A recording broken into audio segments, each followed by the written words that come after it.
Good day to you. Good day to you.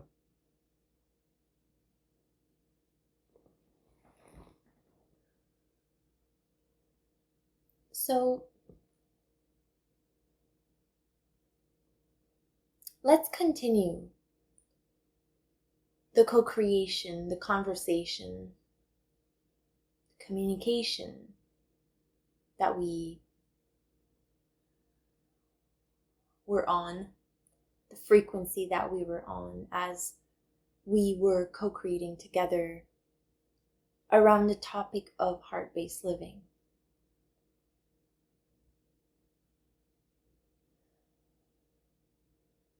So, if we began by asking you, where do you feel your consciousness in your body at this moment? Do you feel it more higher up within the mind? Or do you feel it more lower within the body? I'd say right now I feel it more in my chest. Okay. Do you know what we mean by slowing down time?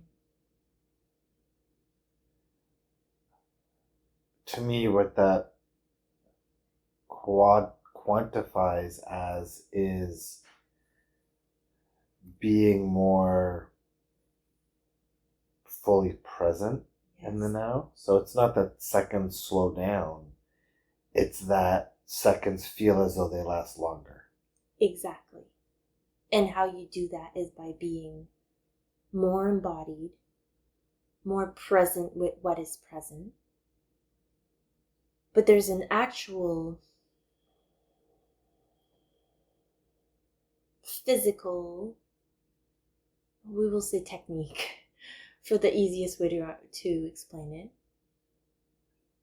If you slow down your breath, if you slow down the rate by which you usually inhale and exhale, if you extend it, and while doing so, you correlate the breath to the speed of frequency that surrounds you, to the frequency or the hum, the hum that you emit, the hum or really it's the frequency that you are emitting or that you are tapping into. If you match your breath to the slowing down,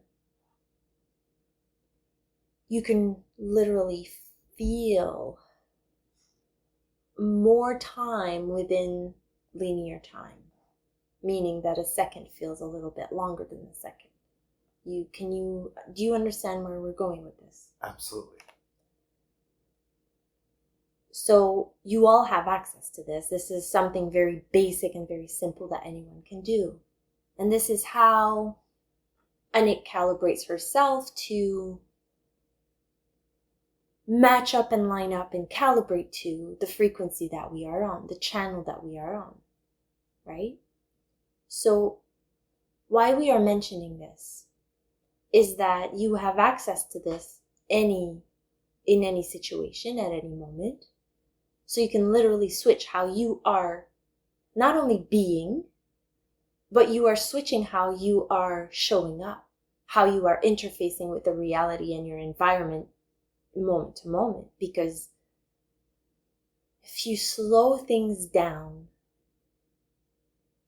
and you start paying attention to whatever noise is in your environment, it could be a hum from the refrigerator, it could be the birds singing outside, it could even be screaming children on the street, it doesn't really matter. But when you are attuning yourself to this one point in time and slowing down time, you cannot be in your head. It's the fastest way, it's the fast track to lowering your consciousness back into your body, back into the present moment, grounding.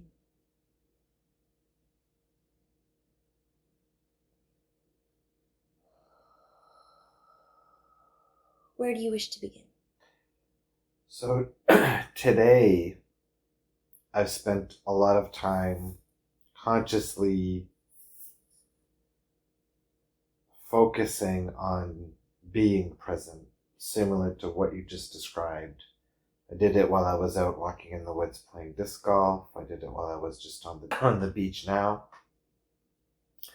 And what I'm noticing is that the more time I spend in my now moments, in my present moments, the less of a desire there is to plan things relating to the future. So there's less desire to try to plan where to take the business next, or to plan maybe a party with friends. There's less desire to put any focus on anything outside of the now.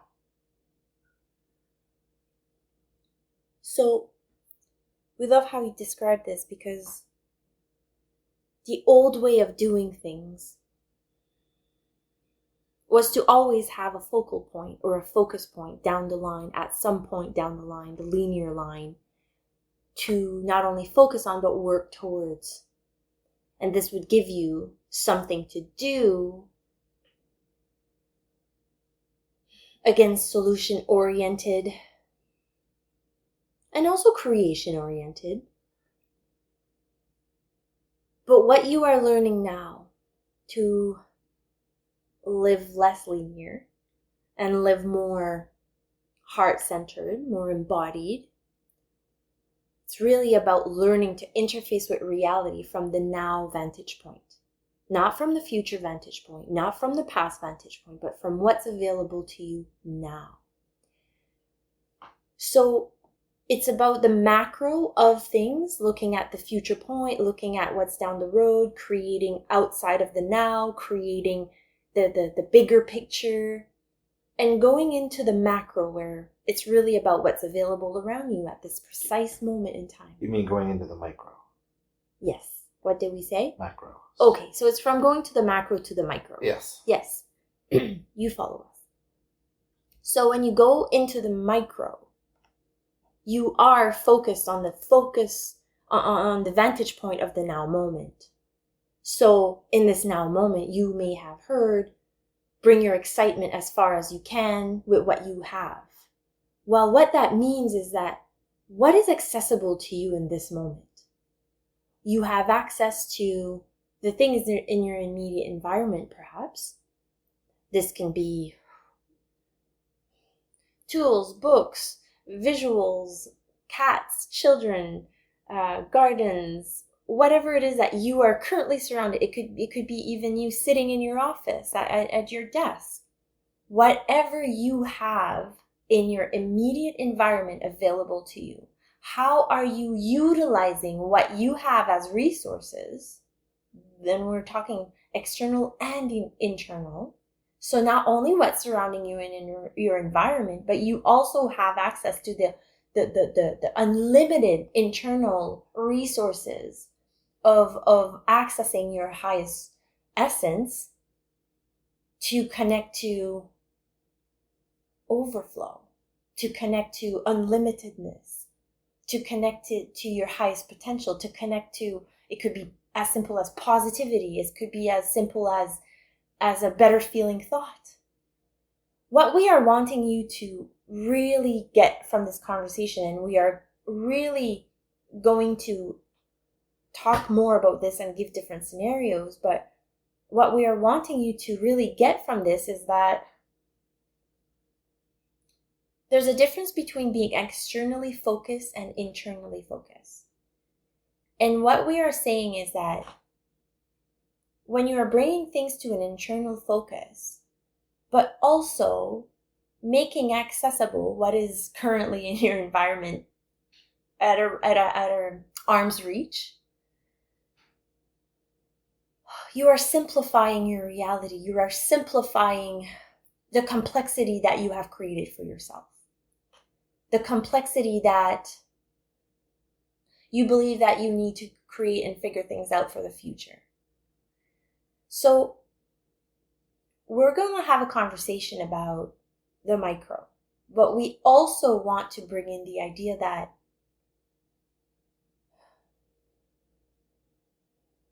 as much as you are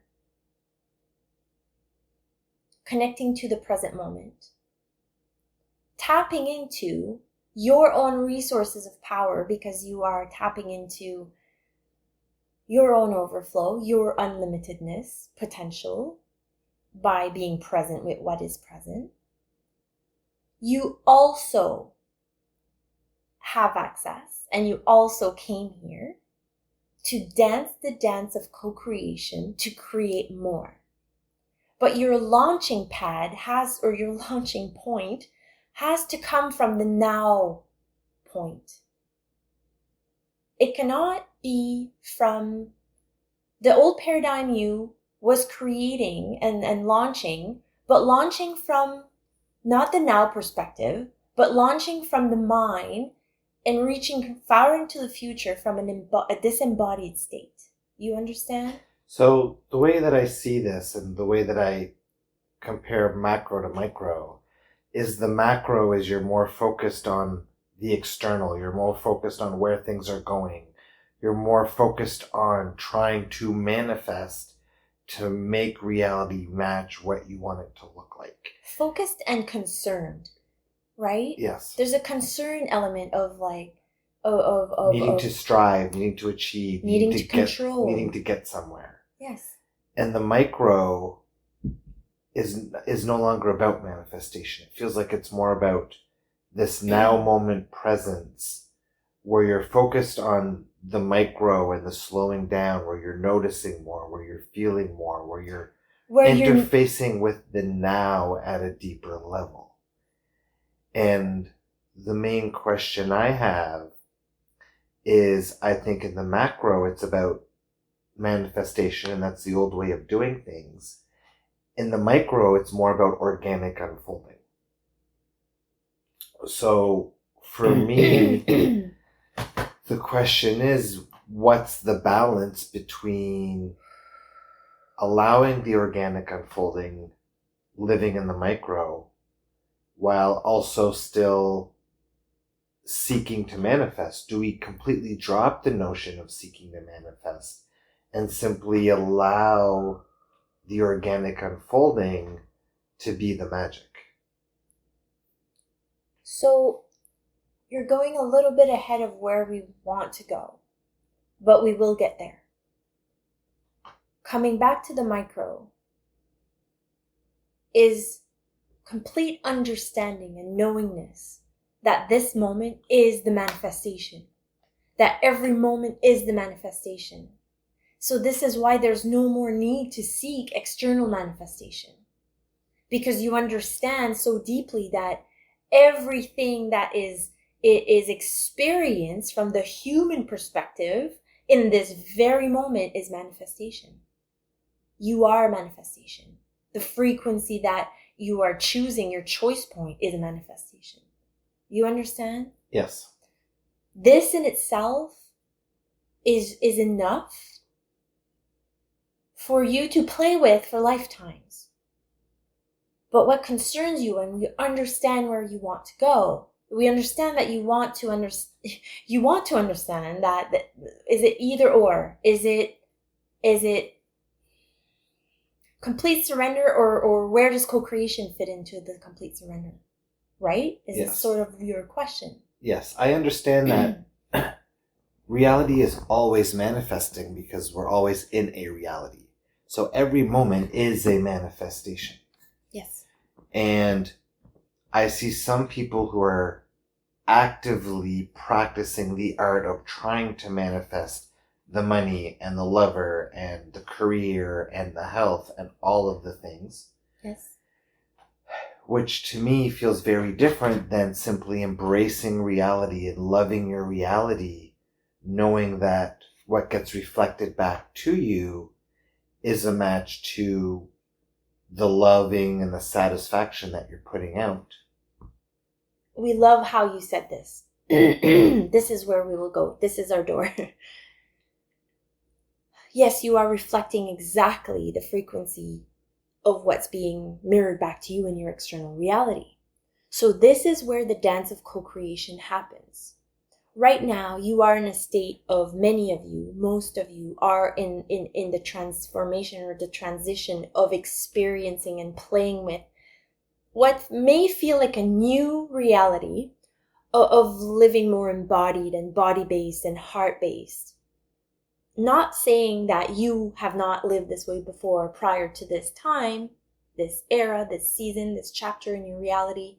But what we are saying is that there's a new mastery, a new depth that you are learning to experience with being more embodied and fully present and fully grounded. That said,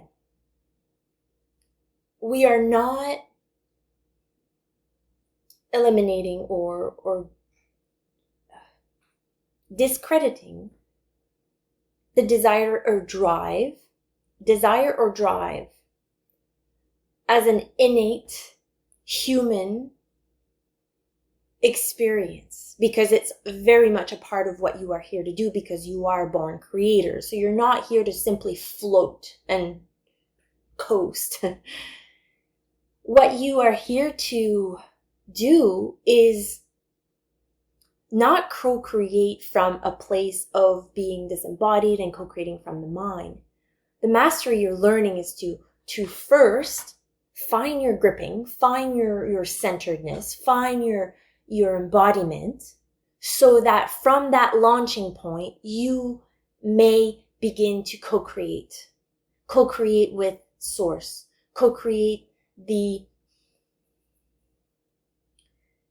desires that you have in your heart, the drive that you have in your heart, even if you cannot feel it now, but the innate desires and the things that sort of come back on loop and cycle through your imagination or your dreams is not there in vain. It's not there by mistake. It's not just a coincidence or it means something. There's a purpose to these things. It's little nudges and messages and key codes from your source, nudging you in a very specific direction. So it is going to be a dance. But what you are learning is how to dance that dance from a very embodied place and not from creating with the mind. So it's not about floating around and not having any desires and being in a complete surrendered state forever and ever. This may be the theme right now. We will say specifically the surrendering of not knowing, the contraction, maybe the ebb that some of you, most of you are feeling and experiencing. But there is purpose to this, because you being in the void is helping you remove, plucking out the mind out of the equation, as we said in our last transmission. And plucking out the mind out of the equation is what is needed at this time, so that you may learn a different way to co-create. And you're learning how to co-create from an embodied state.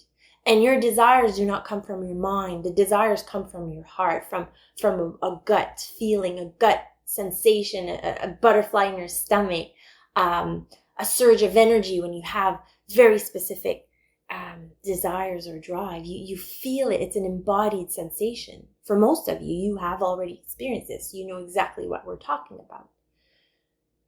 So it's not that the drive becomes irrelevant, that the desires become irrelevant. It's that at some point down the road, not saying that time is linear, but at some point where you are heading, things will be done differently, because you are different. You are already very different. You are shedding and transforming and transmuting and expanding and growing so fast that you would not recognize yourself simply from a few months ago. And it may seem that the desires of your heart feel perhaps a little less exciting, and that there's no motivation behind the desires, or that there's just no energy behind to do the things that used to excite you, or the things that are familiar to you, that used to be your anchor points for you to sort of put your energy into. So here's where we're going with this. If the energy is not there right now, allow that to be the reality. allow that to surrender to the fact that there is no drive. It's not that it will never come back. It's not that it's gone or dried up. It's the fact that right now, if the drive is not there, if the motivation is not there, if the inspiration is not there, it's not supposed to be there.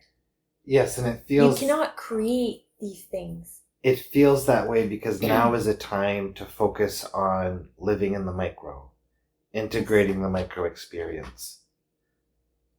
And that comes with a lot of rest and replenishment. Yes. Because, as we have said before, the contraction of the elastic band effect, once you let go, or once you are launched into the next chapter, in the next segment, there will be energy behind what you are wanting to do. The energy will come when it is time to come.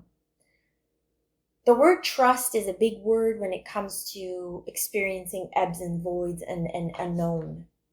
You are in a trustful state. You are in a not knowing. You are in a void. And we say this to whoever we speak to, you will know who you are because you know where you are. You will locate where you are. You know when you're in an ebb and you know when you're in a flow. And there's ebbs and flow at the micro, meaning that in a 1 day's time, you might experience ebb and flow, ebb and flow, ebb and flow. And then there's a greater ebb and flow that is more of a general themed. Maybe it takes months, maybe it takes years, whatever. It doesn't really matter, but just locate where you are. You know. You know if you're in a season of winter versus even if it's springtime outside. Your soul goes through all these evolutions. Different parts of you goes through these evolutions. But once you locate where you are not trying to force yourself outside of what is. So, for example, it's springtime where you are. It's the season of renewing. It's the season of becoming alive.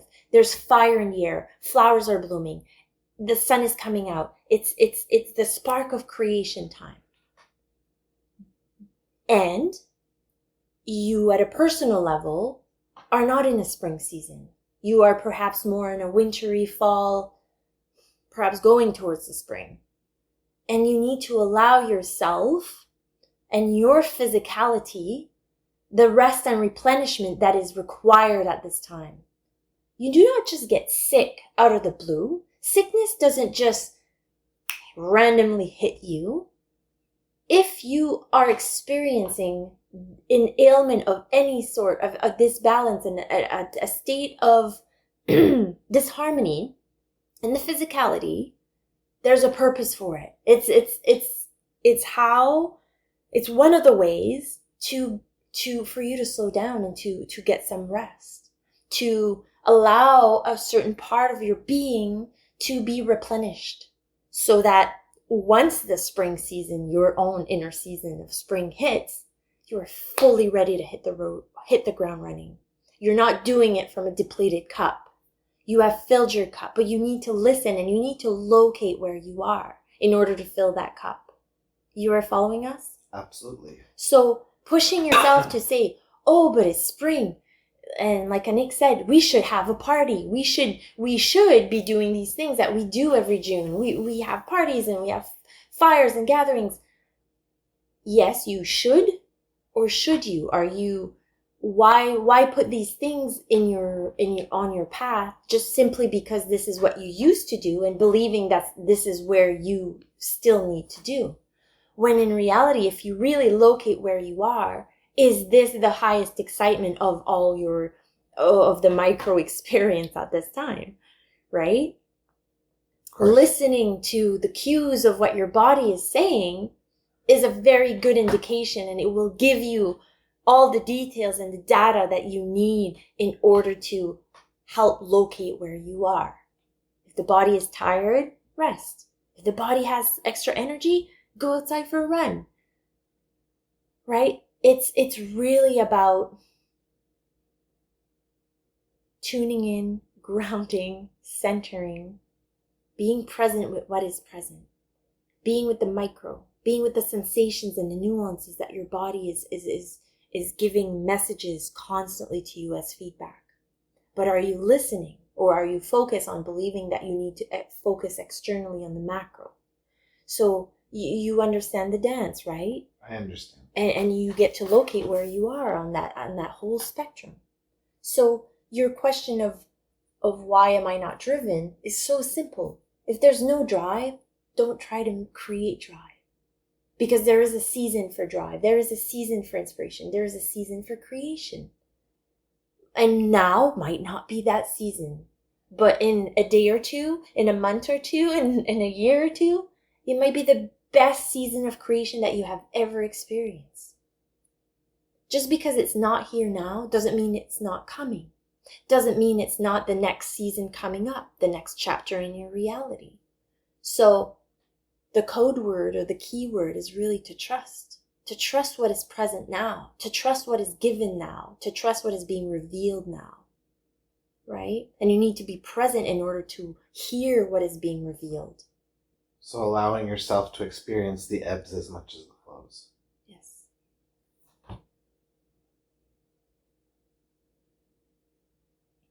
Is this all making sense? Yes, it all makes perfect sense. And does this sort of paint a better picture of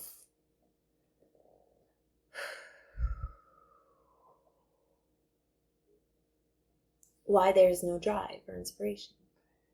Yes, it's about, it helped anchor in the awareness that right now is not a time of maybe external physical reality for movement. It's really a time of integrating the aspect or the notion of living in the micro and being present in the micro and grounded in the micro, rather than a time of external creation. 100%. And a last thing about the micro. So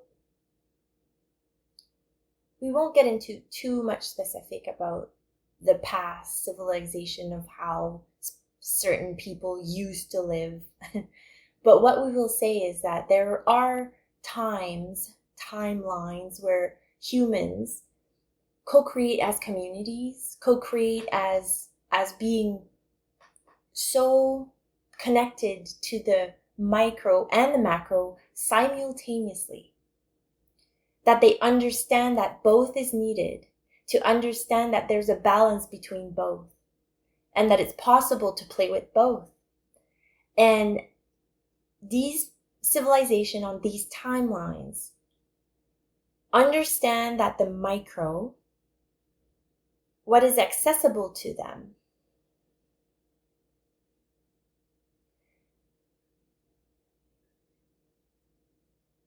they put great importance in nurturing these things. So instead of spending the whole season of ebb in pushing against, in resisting the fact that things are moving slow, in not understanding, in confusion, they are so connected to the forces of nature and the cycles of nature and the order of nature, that they understand the ebb is a time to cultivate their resources. And we're going to give you a very basic example of creating gardens and tending to their own gardens at the micro, within their own home, within their own community. It may sound like an external thing, but what we are saying is that creating something with the resources that you have access to in your own immediate environment is so powerful. But it's something that you have the choice to utilize or not. You can spend your whole ebb in confusion as to why are things not moving forward? Why are things feeling so sticky and hard? Or you can play with your immediate environment and begin the creative process, your creation process of utilizing what you have as tools. Oh, you have dandelions growing in your yard? Great. What can you do with dandelions? And we're using herbs and gardens as the best example, but There are so many ways that you can utilize the resources that you have right now in this moment. But are you too stuck and stubborn and concentrated and focused on what is lacking? Again, right? The balance between, or the polarity between lack frequency and overflow frequency. What are you attuning to? Are you attuning to the overflow of resources, or are you attuning to the lack of resources? Right? Yes. Anything else? I think that covers enough again for today. Very well. Thank you for your time. Thank you.